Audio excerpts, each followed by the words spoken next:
make sure you get the right grass when you order a delivery. My name is Tanner Maxon over here at Main Street Mowing in Zoysia Sod, and we are at a customer's house today who called and said, hey, for some reason the yard isn't looking right.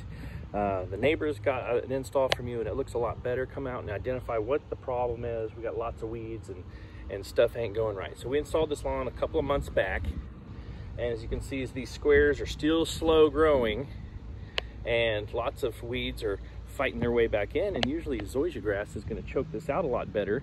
And so it's kind of hard to identify what's going on with this yard.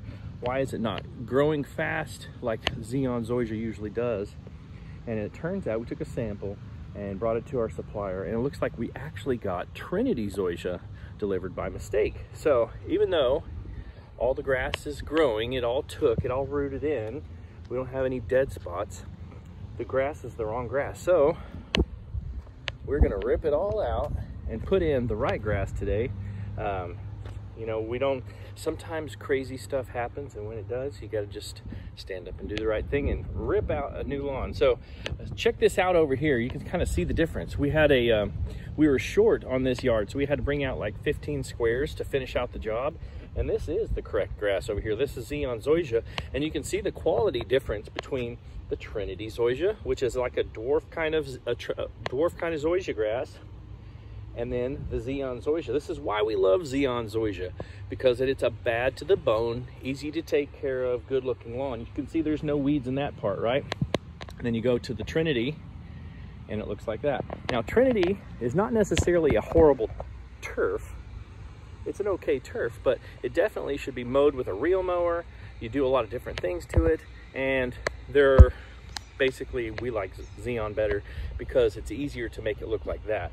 You can still mow that with a reel mower and mow it really short. So if you want to do that, you can absolutely mow that really tight. But like this stuff right here, probably it's been mowed once in the last 2 or 3 months, and it just doesn't grow at all. So you can tell whenever you get a weed infestation, this stuff is just not going to grow fast enough to choke that stuff out. And that's what we got here today.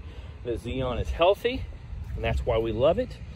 And the Trinity is struggling. So unfortunately, we did a whole lot of work here, and it's all got to come up today. But just check with your supplier. Make sure you're getting the right stuff. Even we get delivered the wrong stuff occasionally. So anyways, the difference between Trinity and Zeon, as it looks, it's kind of pretty much the same.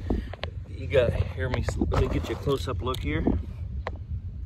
This kind of looks like Zeon. It's a fine bladed grass, grows nice and tight. And then you go over to the Zeon grass. Right here, there's more side by side. It's almost impossible to tell the difference. But like with us, we just have to drill it home with our suppliers that, hey, this is not a suitable substitute. If you don't have Zeon, you have to have the Zeon when we order Zeon, not the Trinity. So anyways, sometimes that stuff happens, but when it does, you got to make sure that that you identify your grass and get the right stuff delivered. The only way you can really identify grass and make sure you're getting the right stuff is by sending off a sample over to your local ag department and having them do a gene test on it and making sure, you know, it matches up. So of course this came back 95% positive for Trinity, and that is also 95% positive for Zeon. So anyways, be careful out there. Make sure you're doing some quality control on your jobs. Have a good day.